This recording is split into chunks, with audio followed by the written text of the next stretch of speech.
amados irmãos, que a paz do nosso Senhor Jesus seja sobre todos. Que o amor do nosso Deus permaneça conosco até o dia do arrebatamento da igreja. Seja bem-vindo ao nosso canal e seja também bem-vindo a mais um comentário sobre os livros da Bíblia. O nosso assunto de hoje, introdução aos profetas menores. Iniciamos hoje mais um ciclo em nossos estudos. Estamos agora chegando à última parte do Antigo Testamento. E certamente estudar sobre os profetas menores será maravilhoso para o nosso conhecimento e também edificação. Antes de entrarmos em nossa aula, eu gostaria de agradecer aos nossos comentaristas da lição, ao evangelista Thalisson Mateus, juntamente com a sua esposa, a missionária Mayra Soares, e também o evangelista Wesley Reis, juntamente com a missionária Jéssica Reis e os filhos, a Júlia Adassa e o Anthony Luca. Essas duas famílias, através aí dos nossos pastores, foram os responsáveis pela edição e comentário da nossa lição da Escola Bíblica Dominical. A eles nós queremos trazer o nosso agradecimento e reconhecimento pelo esforço dedicado ao ensino da Palavra de Deus através da Escola Bíblica Dominical. Sabemos que não é fácil liderar uma igreja, cuidar da família e ao mesmo tempo escrever uma lição da EBD. Então, parabéns aos nossos pastores pelo esforço, que Deus possa honrá-los e recompensá-los cada dia mais. Deus abençoe a família dos nossos pastores em nome de Jesus. Meus irmãos, dando início à nossa aula, vamos agora adentrar em uma introdução acerca dos livros dos profetas menores. Meus irmãos, vamos iniciar a nossa lição e nesta introdução aos profetas menores, nós gostaríamos de alcançar 3 objetivos. Primeiro, entender o ofício de um profeta. Segundo, conhecer os profetas menores e o cenário histórico vivenciado por eles. E terceiro, analisar a atualidade dos livros dos profetas menores para a contemporaneidade. Meus irmãos, vamos adentrar agora no estudo de introdução acerca dos profetas menores. Iniciando, meus irmãos, vamos de forma resumida falar sobre este personagem tão importante no Antigo Testamento, que é o profeta. Acompanhe na sua tela. O profeta é uma chamada ministerial presente tanto no Antigo Testamento quanto no Novo Testamento, cuja missão principal é transmitir a mensagem de Deus. Nos 2 testamentos, as principais palavras que designam o ministério profético são: primeiro, no Antigo Testamento nós temos a palavra Nabi, que significa profeta. Ela aparece 316 vezes na Bíblia hebraica e o significado é aquele que anuncia a mensagem de Deus. Este é o profeta. No Novo Testamento, a palavra é prófetes, que no grego aparece 149 vezes no Novo Testamento. O significado desta palavra na Nova Aliança é alguém que fala em nome de outro. No caso aqui, alguém que fala no nome de Deus, ou seja, fala aquilo que Deus mandou falar. Não é palavras do próprio profeta, mas a palavra que Deus lhe inspirou a falar. O texto de 2 Pedro, capítulo 1 e verso 21, é muito importante para referir-se ao ministério profético, porque a profecia nunca foi produzida por vontade de homem algum, mas os homens santos de Deus falaram inspirados pelo Espírito Santo. Ao lado aí nós temos neste quadrinho uma figura aí, de como se vestiam os profetas, e também a frase: o profeta é um representante de Deus diante do povo. Meus irmãos, o primeiro personagem que na Bíblia foi nominado de profeta foi o nosso irmão Abraão. Porém, somente na época de Samuel, o ofício profético foi reconhecido no meio do povo. Ali, já quando Israel estava entrando para o período da monarquia, nós temos ali os dois personagens principais muito bem instituídos no meio do povo. Primeiro, era o sacerdote, que foi instituído pela lei de Moisés, e temos agora o reconhecimento do profeta como ofício no meio do povo de Deus. Aqui temos os dois representantes religiosos no meio do povo de Deus. Nós temos o sacerdote, que representa o povo perante Deus, e nós temos o profeta, que representa Deus no meio do povo. Na sequência, meus irmãos, vamos abordar aí 3 assuntos que são importantes para nós conhecermos um pouco mais sobre o ofício do profeta. Vida de profeta.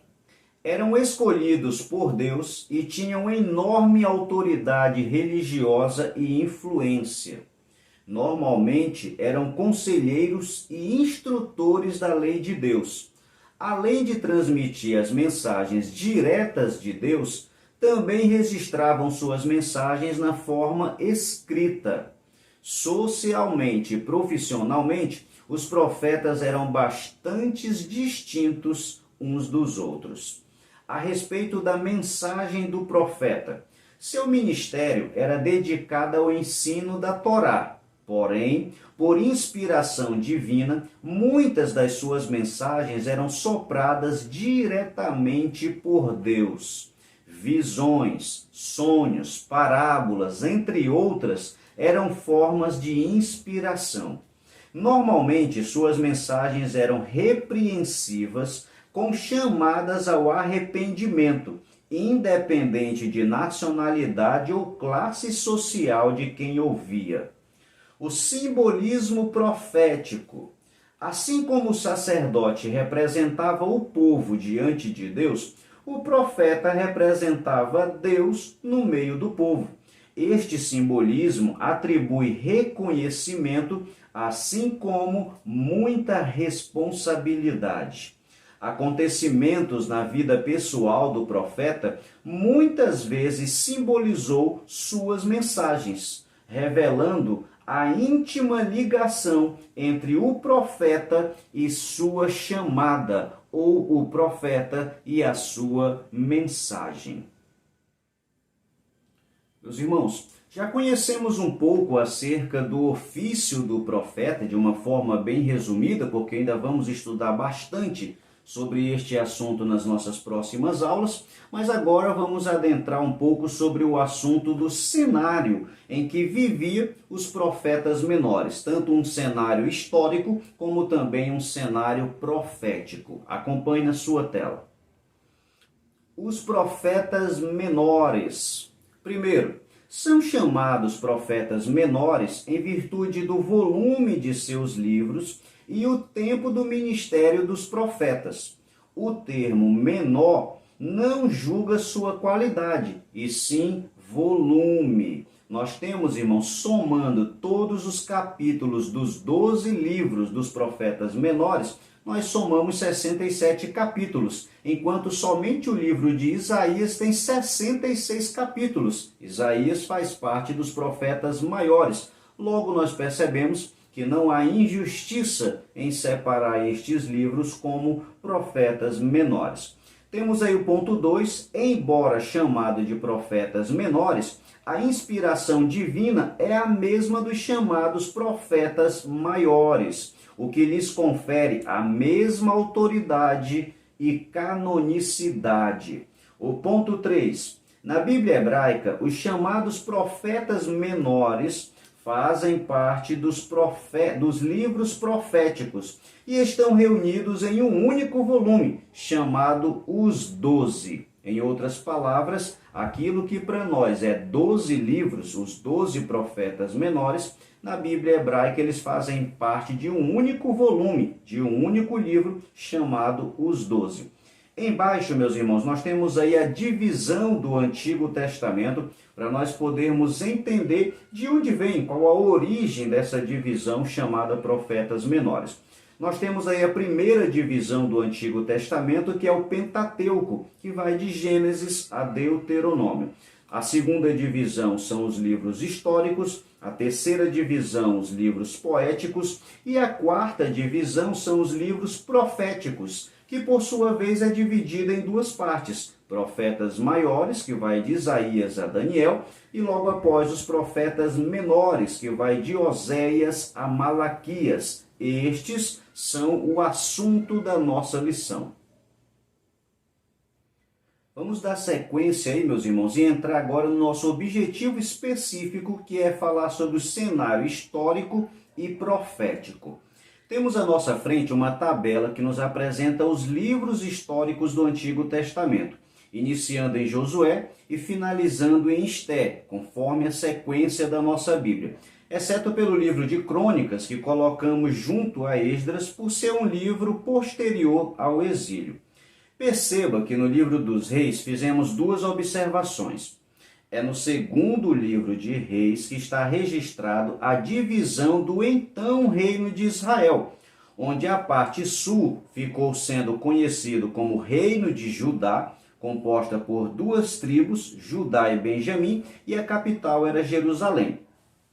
E a parte norte da divisão permaneceu com o nome de Israel, sendo chamado Reino de Israel, composta pelas outras 10 tribos, e a capital era a cidade de Samaria. Perceba agora que na sequência histórica do povo de Deus existe uma divisão entre o livro de Reis e Esdras. Este período é chamado de exílio. O exílio foi um período em que Deus usou duas nações pagãs, que foi o Império Assírio e logo depois o Império Babilônico, para castigar o povo de Deus por causa dos seus pecados, onde o reino de Israel foi levado para a Síria, cativo para a Síria, e aproximadamente 120 anos depois, o reino de Judá foi levado para a Babilônia. O exílio que nós temos aí entre o livro de Reis e o livro de Esdras é o exílio de Judá, que durou 70 anos. Considerando este cenário histórico que temos à nossa frente, podemos visualizar melhor o cenário profético, que é dividido em três partes. É o período do exílio, o período pré-exílio e o período pós-exílio. Nós vamos estar distribuindo os livros proféticos dentro destes três períodos. Assim nós vamos visualizar melhor quando cada um dos profetas profetizaram. Os livros proféticos em nossas Bíblias não está na sequência cronológica. A sequência cronológica dos livros proféticos é Obadias, Joel, Jonas, Amós, Oséias, Isaías, Miqueias, Naum, Sofonias, Jeremias, Abacuque, Daniel, Ezequiel, Ageu, Zacarias e Malaquias. Lembrando que esta sequência não é exata, mas é considerado o mais próximo da realidade, daquilo que os estudiosos conseguem extrair dos textos da Bíblia Sagrada. Dividindo estes livros proféticos dentro dos três períodos do exílio, nós temos, para o primeiro período do exílio, nós temos os profetas Jeremias, Daniel e Ezequiel. No segundo período, os profetas que profetizaram foi dividido no reino do norte e no reino do sul, porque antes do exílio, Israel estava dividido entre esses dois reinos. Os considerados profetas do reino do norte são Jonas, Amós e Oséias. Os que são considerados profetas do reino do sul são Joel, Naum, Miqueias, Abacuque, Sofonias, Obadias, Isaías e Jeremias. O profeta Jeremias aparece aqui novamente porque o ministério dele inicia antes do exílio e continua durante o exílio. Agora, uma observação importante aqui é que o profeta Jonas, que é do Reino do Norte, e o profeta Naum, do Reino do Sul, profetizaram contra a cidade de Nínive, que é a capital da Assíria. Ou seja, eles são profetas do reino, porém profetizaram para uma outra nação. E também o profeta Obadias, que é considerado profeta do Reino do Sul, profetizou contra as terras de Edom. Por último, nós temos agora os profetas que profetizaram para o período pós-exílio. Estes profetas foram Ageu, Zacarias e Malaquias. Os três profetizaram para o reino de Judá, porque depois do exílio, a Bíblia não nos registra mais fatos acerca do reino de Israel, apenas para o reino de Judá, que tiveram estes três últimos profetas. Meus irmãos, esta visão panorâmica que nós temos tanto do cenário histórico como também do cenário profético facilita para nós percebermos algumas coisas. Por exemplo, no período antes do exílio, chamado pré-exílio, foi o período que Deus levantou os profetas maiores e quase todos os profetas menores. Meus irmãos, por que Deus levantaria tantos profetas no mesmo período? É porque foi este período que o povo de Israel mais se afastou de Deus.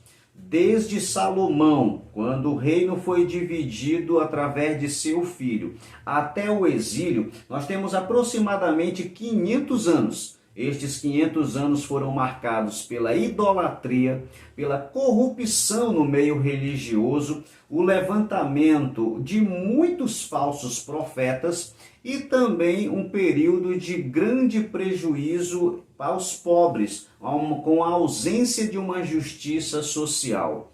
Esse período foi tão crítico que o profeta Isaías diz que quando o povo ia para o templo, adorava a Deus apenas de lábios. O profeta Ezequiel disse que nesse tempo a glória de Deus abandonou a cidade de Jerusalém.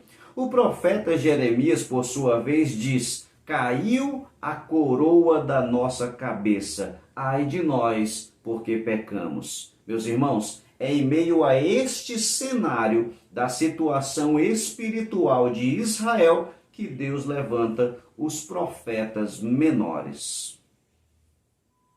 Na sequência, meus irmãos, vamos verificar em cada livro dos profetas o ano e o reinado, quem estava reinando na época daquele profeta, assim como também o propósito da mensagem do profeta.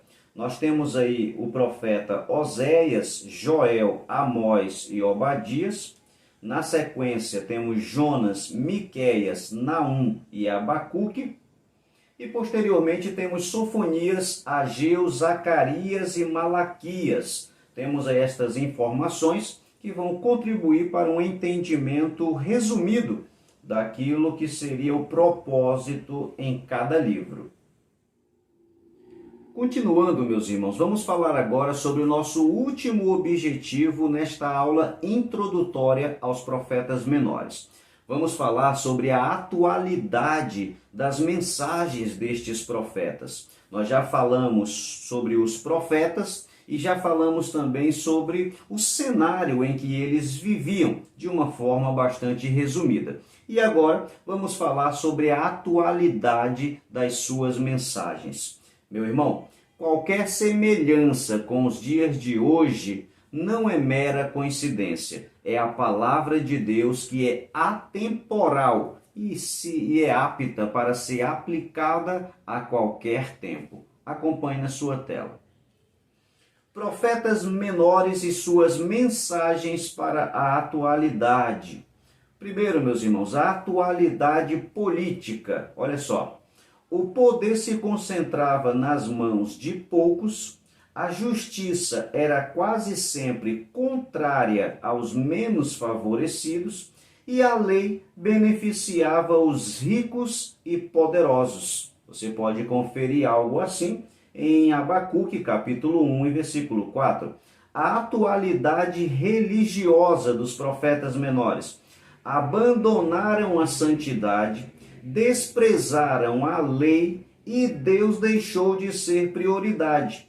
A infidelidade conjugal era comum no meio religioso, os profetas eram falsos, os sacerdotes corruptos e o povo ia ao templo apenas por costume. Oséias capítulo 2 e verso 13. A atualidade social. O pobre cada vez mais pobre e os ricos cada vez mais ricos. Os impostos eram exorbitantes, o emprego era pouco, os filhos viravam escravos, os necessitados eram desprezados e a justiça era vendida. Amós capítulo 2 e versículo 6. Meus irmãos, quando nós produzimos estes textos, foi pensando no tempo dos profetas menores. Mas se você pegar esse texto e aplicar ao dia de hoje, você vai perceber que o contexto é o mesmo. Por isso, a mensagem dos profetas menores é tão importante para os dias de hoje, porque os ensinos que Deus deu para Israel na época destes profetas são ensinos de grande necessidade e aplicáveis para o dia de hoje. Billy Graham, uma certa vez ensinando, ele disse que a Bíblia Sagrada é mais atual que o jornal de amanhã. O que ele estava querendo dizer é, a palavra de Deus já tem a revelação suficiente necessária para a nossa vida cristã, porque a palavra de Deus é atemporal e não torna-se ultrapassada. Ela é do tempo presente. Por isso, o estudo do livro dos profetas menores é tão importante. Queridos, esta é uma aula apenas de introdução. Caso você queira ainda enriquecer ainda mais a sua aula, eu indico que você assista também aqui no nosso canal a introdução aos profetas maiores. Ali nós trazemos alguns detalhes que podem ser aplicados também para esta lição. Deus abençoe a sua vida, Deus abençoe a sua família, a sua escola bíblica dominical, Deus abençoe a toda a igreja de Deus, em nome de Jesus. Que a paz do Senhor seja sobre todos. Meu irmão, muito obrigado a você que permaneceu conosco até o final deste vídeo. Deixe o seu like aqui no nosso canal, faça também um comentário e se você ainda não é um inscrito, inscreva-se no nosso canal e faça parte da nossa história. Acione também o sininho. Dessa forma, o YouTube irá lhe comunicar assim que postarmos um novo vídeo. Você pode ser também um colaborador do nosso canal. Através do nosso Pix, você pode ajudar na manutenção e na qualidade dos nossos vídeos. Seja um colaborador voluntário e Deus o abençoe.